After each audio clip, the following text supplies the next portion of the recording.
সব স্কুলেরই, তোদের যত রকমের স্কুল আছে, Bangla medium, English medium, West Bengal বোর্ডের সব কটা স্কুলেরই এই অঙ্ক একটি 5 থেকে 6 নম্বরের দেবে। তাই এই 5 থেকে 6 নম্বর কোনোভাবে মিস করা যাবে না। খুবই সাধারণ একটা অঙ্ক, এটাতে ছক টানতে টানতে ছেলেরা ভাবে যে ভাই বিরাট কঠিন অঙ্ক, আমরা বুঝতে পারবো না, কিন্তু অঙ্কটাকে একদম জলের মতো সোজা করে দেবো মিষ্টির সাহায্যে। আগের দিন বুঝেছিলাম মিষ্টি দিয়ে, তাই তো বিয়েও লাগিয়েছিলাম আমি আমার 2-3টে স্টুডেন্টের, আজকেও বিয়ে লাগাবো, কিছু মাইন্ড করিস না, তোদের বিয়ে হবে, তার আগে আমি বিয়ে লাগিয়ে দিচ্ছি। কিন্তু তার আগে এই অঙ্কটা দেখে নে। এই অঙ্কটা থেকে আমরা 3টে মেথড শিখবো আজকে। লিফো বলে একটা মেথড হয়, সিম্পল অ্যাভারেজ বলে একটা মেথড হয়, আর ওয়েটেড অ্যাভারেজ বলে একটা মেথড হয়। ফিফো আগের দিন শিখিয়ে দিয়েছি, যদি না দেখে থাকিস তো ভিডিওটা একবার দেখতে হবে, আর কিছু না। এই সিস্টেমটা হচ্ছে লিফো। লিফোর ফুল ফর্মটা কি কে বলতে পারবি? লিফোর ফুল ফর্ম হচ্ছে লাস্ট ইন ফার্স্ট আউট, আর আমরা আগের দিন করেছিলাম FIFO, first in first out. তাহলে লিফোর ফুল ফর্ম কি দেখলাম? Last in first out. ভাই বাংলা কথা হচ্ছে এটা যে তোকে আমি তো 2টো মিষ্টি দিলাম, একটা কাল রাতের রসগোল্লা আর আজকে সকালের রসগোল্লা, তুই কোনটা চুজ করবি? আজকে সকালেরটা চুজ করবি, সেটা হচ্ছে লিফো। মানে ফ্রেশ ফ্রেশ যেটা আছে সেটাকে নেবো লিফোতে। আর ফিফো কি? পুরোনো মা, ওল্ড ইজ গোল্ড। লিফো কি? কারেন্ট, কারেন্ট যেটা আছে সেটাকে নেব। এবার দেখ অঙ্কটা, দেখ ভালো করে অঙ্কটা বের কর। অঙ্কটাতে বলেছিল ওপেনিং ব্যালেন্স 200 ইউনিট, কত করে দাম ছিল? 5 টাকা। 200 ইউনিট 1000 টাকা বলে দিয়েছিল। 200 ইউনিট তার দাম হচ্ছে 1000 টাকা। দেখ আমি কোয়ান্টিটিতে 200 লিখলাম আর অ্যামাউন্টে 1000 লিখলাম। আমি 5টা কি করে পেলাম দাদা? 1000 ডিভাইডেড বাই 200 কর, কত হচ্ছে? 5 টাকা হচ্ছে। কথা বোঝা গেল না? গেল না? আবার বলি, দেওয়া ছিল 200 ইউনিট আর 1000 টাকা, তাহলে আমি কোয়ান্টিটি জানি, অ্যামাউন্ট জানি, রেট পেয়ে যাবো কি করে? ভাই 1000 ডিভাইডেড বাই 200 করে দে, তাহলে কত হচ্ছে? 5 টাকা করে পাচ্ছি। আগে আমরা কি করতাম? এটার সাথে এটা ইনটু করে 1000 বের করতাম, তাই তো? মনে আছে তো? কোয়ান্টিটির সঙ্গে রেট ইনটু করে আমরা অ্যামাউন্ট বের করতাম। এখন অ্যামাউন্ট দিয়েছে আর কোয়ান্টিটি দিয়েছে, এটা ডিভাইড করলে পেয়ে যাবো 200। 1000 টাকা ডিভাইড বাই 200 ইকুয়াল টু 5 টাকা। আমি কি লিখলাম এখানে? Opening balance. এবার দেখ 3 নম্বর এন্ট্রিটা কি বলেছে বলতো? রিসিট। রিসিট মানে হচ্ছে কেনা। ভাই রিসিট কত দিয়েছে বলতো? 300 ইউনিট। এইটাকে ভাব মিষ্টি, 200টা রসগোল্লা, আমি আর লিখে দিলাম, আর এখানে 300টা গোলাপ জামুন, জি লিখলাম। 200টা রসগোল্লা ছিল, তোর আরো 300টা মিষ্টি এসছে, তাহলে কতগুলো হলো মিষ্টি? টোটাল মিষ্টি হলো 500টা। তার মধ্যে রসগোল্লা আছে আর গোলাপ জামুন আছে, তাহলে 200টা বলেছিলাম রসগোল্লা আর 300টা হচ্ছে গোলাপ জামুন। কত করে রেট আছে? 5 টাকা একটা, একটা 6 টাকা। দেখ লিখেছি, তাই অ্যামাউন্ট গুলো তাই লিখেছি, 1000 টাকা আর 1800 টাকা লিখে দিয়েছি, প্লাস করে 1800 টাকা। ক্লিয়ার? তার মানে আমার 3 নম্বরের এন্ট্রিটা ক্লিয়ার হয়ে গেছে, একেরটাও ক্লিয়ার হয়ে গেছে, 3এরটাও ক্লিয়ার হয়ে গেছে। এরপরে আসবো 4 নম্বর এন্ট্রি। বলছে 350টা মিষ্টি কিনতে এসছে। কে এসছে? না সন্দীপের মা, ওর সম্বন্ধের কাছে বিয়ের, তোর সম্বন্ধের জন্য এসছে মিষ্টি কিনতে। সন্দীপের মা চালাক, ওর মা বলছে আমাকে ফ্রেশ মিষ্টি দেখে দেবে আগে। ঠিক আছে, তাহলে এবার বল 200 আর 300 মধ্যে ফ্রেশ কোনটা? 300, কারণ নিচে আছে কারেন্ট আছে। ওর মা কত মিষ্টি নিতে এসছে? 350টা। তাহলে আমি তো কারেন্ট মিষ্টি কত পাবো? 300, আর ওপর থেকে কত নেবো? 50। তাহলে আমি 300 নিলাম নিচ থেকে, আর ওপর থেকে নিলাম 50। 300 রেট কত? 6 টাকা করে, আর এই 200 রেট কত? 5 টাকা করে। তাহলে 50 রেট 5 টাকা, আর 300 রেট হচ্ছে 1800 টাকা। তো দুটো প্লাস করলাম, 2050 টাকা। কি করলাম? 300 সঙ্গে ইন্টু 6, 50 সঙ্গে ইন্টু 5, 300 ইন্টু 6 1800, 50 ইন্টু 5 250 টাকা। দুটো প্লাস করলাম, 2050 টাকা বেরোলো। ক্লিয়ার হলো না? হলো না? এবার একটা কথা বল, 500-র মধ্যে সন্দীপের মা 350 মিষ্টি নিয়ে চলে গেল, তাহলে বাকি রইলো কত? এখনো মিষ্টি কত বাকি আছে বলতো? 500-র মধ্যে 350 নিয়ে চলে গেছে, 150টা মিষ্টি এখনো আছে। কোন 150টা আছে বলতো? নিচেরটা তো শেষ, নিচে মিষ্টি শেষ, তো 300টা দিয়ে দিলাম। 200-র মধ্যে 50 দিয়ে দিয়েছি, তাহলে ওই ওপরের রেটটাই আছে এখনো হাতে, 5 টাকা করে, 750 টাকা। ক্লিয়ার হলো না? হলো না? Very good. তাহলে এইটা আমার ক্লিয়ার হয়ে গেছে। 6 তারিখের এন্ট্রি দেখ। 6 তারিখে বলেছে আবার 50টা মিষ্টি কিনতে গেছে বাবা, মানে 350 মিষ্টিতে কোলায়নি, আরো 50টা কিনতে গেছে। ঠিক আছে, তাহলে আমি রেট কত কত রেট? দেখ একটাই আছে 5 টাকা করে, একটাই রেট আছে, তাহলে আমি ওই মিষ্টিটা দিয়ে দেবো ওকে। তাহলে 50টা ইন্টু 5 টাকা 250 টাকা। তাহলে 150টা মিষ্টির মধ্যে যদি 50টা চলে যায় তাহলে কত হবে বলতো? 150টা মিষ্টি ছিল, তার মধ্যে 50টা মিষ্টি আর দিয়ে দিলাম ওর বাবাকে, তাহলে এখন কত করে থাকলো? 100 টাকা দেওয়া আছে। 100, রেট কত? 5 টাকা, অ্যামাউন্ট কত? 500 টাকা। কথা বোঝা গেল না? গেল না?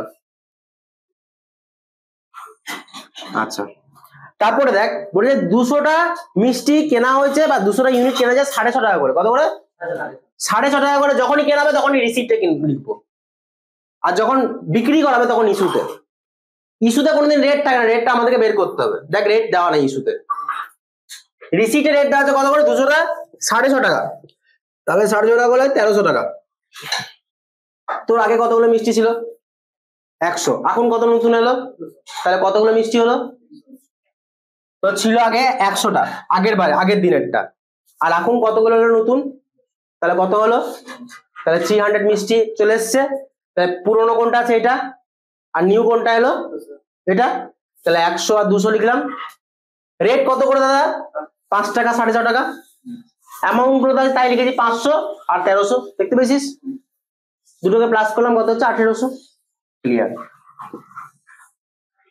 লাস্ট 150টা মিষ্টি চেয়েছে, ওর যারা সম্বন্ধ দেখতে আসে তারা কি ভিখারি নাকি, তোরাই মিষ্টি কিনবি সবসময়, তো তারা তোর জন্য মিষ্টি নিয়ে আসছে, তোর সোনানো বানানো মুখটা এত সুন্দর, তোর মুখটার জন্য তোর জন্য 150টা মিষ্টি নিয়ে আসছে। 150টা মিষ্টি, চলো 150টা মিষ্টি নিয়ে আসি। দেখ আমরা লিফো করছি, তার মানে কারেন্ট মাল নেবো বা কারেন্ট গুডস নেবো। 100 আর 200 মধ্যে কোনটা কারেন্ট, 200টা, তাহলে আমি 200-র মধ্যে 150 আরামসে নিতে পারবো, হ্যাঁ কি না? ক্লিয়ার হচ্ছে চন্দ্র? 200-র মধ্যে আমি 150 আরামসে ক্লিয়ার নিয়ে নিতে পারবো। কত টাকা করে, 650 টাকা করে, অ্যামাউন্ট হচ্ছে 975 টাকা। তাহলে 300 মিষ্টির মধ্যে 150 মিষ্টি চলে গেল, তাহলে কত থাকলো, 300-র মধ্যে 150 মিষ্টি চলে গেল, তাহলে থাকলো কত, 150টা মিষ্টি। চন্দ্র ওপরের 100টা অ্যাজ ইট ইজ আছে, ওটাতে আমরা হাত দিইনি। এই 200 থেকে আমি 150 নিয়েছিলাম, তাই না? এই 200 থেকে 150 নিলে থাকে কত, 50, 650 টাকা করে, 325 টাকা, 105 টাকা, 500 টাকা। তাহলে আমার টোটাল কত দাঁড়াচ্ছে, 825 টাকা ক্লোজিং ব্যালেন্স। অঙ্ক শেষ। কথা বোঝা গেল না, গেল না? আমরা নিচ থেকে ধরবো, ফিফোতে কি করছিলাম, ওপর থেকে ধরছিলাম, লিফোতে নিচ থেকে ধরবো। আচ্ছা আরেকটা জিনিস দেখ, আমরা কি করে বুঝবো কখন আমাকে প্লাস করতে হবে আর কখন আমাকে মাইনাস করতে হবে? শোন, কাছে কাছে থাকলে সম্পর্ক খারাপ হয়, আর যত দূরে দূরে থাকবি সম্পর্ক ভালো থাকবে। দূরে দূরে থাকলে সম্পর্ক ভালো থাকে, যে কোনো জায়গাতে দেখবি বেশি কথা বললে, বেশি দেখালে সম্পর্ক বাজে হয়ে যাবে, তোকে সস্তা মনে করবে মানুষজন। আর যত কম কথা বলবি, যত দূরে দূরে থাকবি, সম্পর্ক ভালো থাকবে। তার মানে আমি বুঝলাম যে দূরে দূরে থাকলে মানে ব্যালেন্স আর রিসিভ দূরে আছে, তার মানে এরা সবসময় প্লাসে হবে। ক্লিয়ার? আবার বলি, রিসিপ্ট আর ইস্যু, ব্যালেন্স, রিসিপ্ট আর ব্যালেন্স দূরে দূরে আছে, এও দূরে আছে, এও দূরে আছে, তাহলে এদের সঙ্গে সবসময় প্লাসে হবে। ব্যালেন্সের সঙ্গে ইস্যু সবসময় মাইনাস হবে, কেন, কাছে কাছে আছে। কথা বোঝা গেল না, গেল না? তাহলে কোয়ান্টিটির সঙ্গে এই কোয়ান্টিটি সবসময় মাইনাস হবে। কথা বোঝা গেল? এরা কাছে কাছে আছে বলে, এরা কাছে কাছে আছে বলে এদের মাইনাস হবে, আর এরা দূরে দূরে আছে বলে এদের প্লাস হবে। কথা বোঝা গেল? বোঝার জন্য বললাম, একটা এক্সাম্পল দিলাম, ঠিক আছে? এটা মাথার মধ্যে গেঁথে রাখবে, দেখবে এক্সাম্পল দিলে জিনিসটা ক্লিয়ার হয়। সবসময় দূরে দূরে থাকলে কি হবে বল, প্লাস, দূরে দূরে থাকলে, আর কাছে থাকলে, হ্যাঁ কাছে থাকলে মাইনাস। তাহলে ব্যালেন্সের সঙ্গে সবসময় ইস্যু মাইনাস, বল আমার সঙ্গে বল, ব্যালেন্সের সঙ্গে ইস্যু মাইনাস, ব্যালেন্সের সঙ্গে রিসিট, ব্যালেন্সের সঙ্গে রিসিট, ব্যালেন্সের সঙ্গে রিসিট। Very good. এবার দেখো, এটা হচ্ছে ওয়েটেড অ্যাভারেজ মেথড, এটা সব থেকে সোজা, মানে ফিফো থেকে লিফো থেকে সব থেকে সোজা।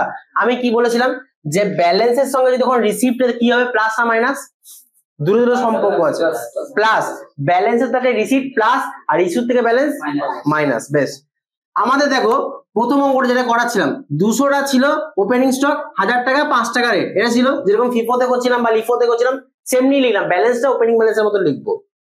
আরো 300 ইউনিট কিনেছে, 6 টাকা করে দাম, 1800 টাকা। ঠিক আছে, অঙ্কটা দেওয়া আছে, ওখানে দেখে নিস। 300 ইউনিট 6 টাকা করে দাম, হচ্ছে 1800 টাকা। তাহলে টোটাল কতগুলো কিনলাম দেখতো, আমি বলেছিলাম দূরে দূরে সম্পর্ক কি হয়, প্লাস। 200 প্লাস 300 কত হয়, 500, 500 লিখেছি। অ্যামাউন্টের সঙ্গে অ্যামাউন্ট প্লাস, 1000 প্লাস 1800 কত হয়, লিখেছি 1800। রেট কি করে পেলাম 5.6টা, ভালো করে দেখবি। 1800 ডিভাইডেড বাই 500, 500 কত থেকে পেলাম sir, 1800 divided by 500, amount divided by quantity, amount divided by quantity করে আমি পেয়ে যাচ্ছি 5.6। কত পাচ্ছি? ক্লিয়ার হলো? এটাকে তোমাদের ক্যালকুলেট করতে হবে। 2800 ডিভাইডেড বাই কত আছে, 500, এটাকে আবার তোমাকে ক্যালকুলেট করতে হবে। 5 5 25.56। আবার দেখো 4 তারিখে বলেছে ইস্যু, মানে 350 মিষ্টি কিনতে এসেছে। এবার তো আমার ঝামেলা নেই, আমি এরকম লিখছিলাম ব্র্যাকেট দিয়ে 200, তারপর আবার 300, এখানে খুব কিছুই নেই। লাস্ট রেট যেটা থাকবে সেটাকে অ্যাজ ইট ইজ বসিয়ে দাও। লাস্ট রেট 5.6 আছে, ওটাকে অ্যাজ ইট ইজ বসিয়ে দাও। ঠিক আছে, 5.60 ছিল, এই 5.60 রেটটাকে আমি বসিয়ে দিলাম, এইটার সঙ্গে এটা ইনটু করলাম, পেয়ে গেলাম 1960 টাকা। কথা ক্লিয়ার হলো না? হলো না? জাস্ট কোয়ান্টিটির সঙ্গে রেটটাকে ইনটু করলাম। রেট কোথায় পেলাম? লাস্ট রেট কোনটা আছে ব্যালেন্সে সেটা বসিয়ে দেবো, লাস্ট রেট যেটা থাকবে সেটা আমি এখানে বসিয়ে দিলাম। ক্লিয়ার? বেশ, এটার সঙ্গে এটা ইনটু করলাম, 1960 বেরোলো। কাছে কাছে সম্পর্ক কি হয়? কোয়ান্টিটির সঙ্গে কোয়ান্টিটি, তাহলে কি হবে? মাইনাস। তাহলে কত ছিল প্রথমে? 500 ছিল, আর এইখানে কত ছিল? 350। তাহলে কত থাকবে? 150। 500 মিষ্টি ছিল, 350 মিষ্টি চলে গেল, তাহলে কত মিষ্টি থাকলো? 150 মিষ্টি। আবার অ্যামাউন্টের সঙ্গে অ্যামাউন্ট মাইনাস, কেন? কাছাকাছি আছে, অ্যামাউন্টের সঙ্গে অ্যামাউন্ট মাইনাস, কোয়ান্টিটির সঙ্গে কোয়ান্টিটি মাইনাস। তাহলে অ্যামাউন্টের সঙ্গে অ্যামাউন্ট মাইনাস করছি, 2800 থেকে 1960 মাইনাস করলে 840 বেরোয়। ক্লিয়ার? আবার রেট কি করে পেলাম দাদা? এইটা ডিভাইডেড বাই এইটা করে রেট পেয়ে গেলাম। ক্লিয়ার? আবার দেখ ইস্যু বলেছে 50 ইউনিট, রেট কোথা থেকে পাবো? লাস্টে যে ব্যালেন্সের রেটটা সেটাই আমি বসিয়ে দেবো, বসিয়ে দিলাম। আবার গুণ করলাম 280, কাছে কাছে আছে সম্পর্ক, খারাপ হয়, 150 থেকে 50 চলে গেল, থাকলো কত?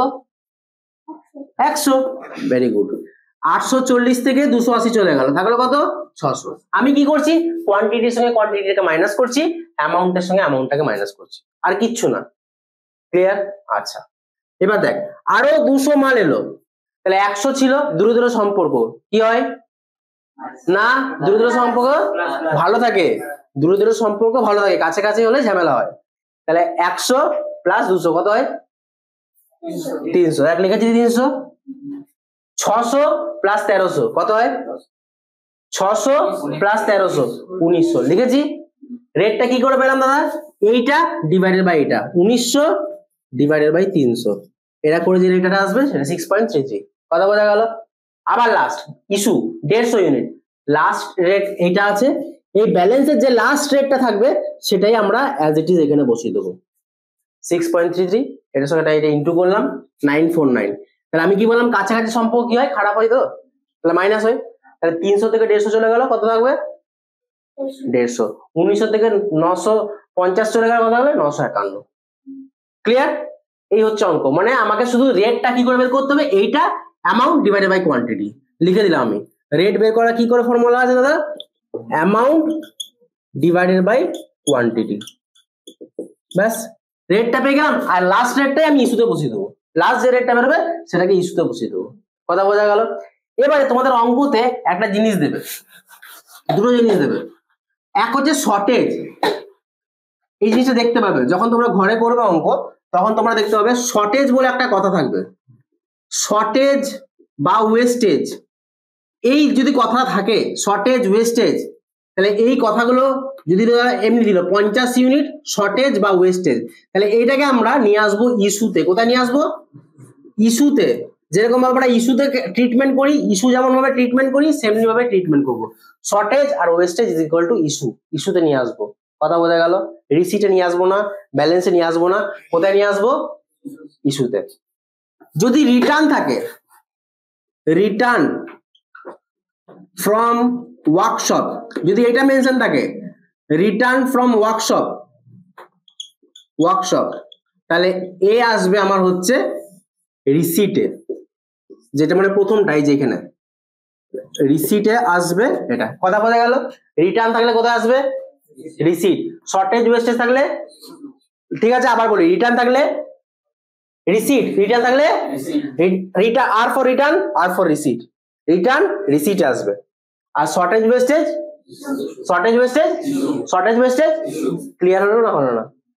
তাহলে আমাদের হোমওয়ার্ক কি কি থাকবে?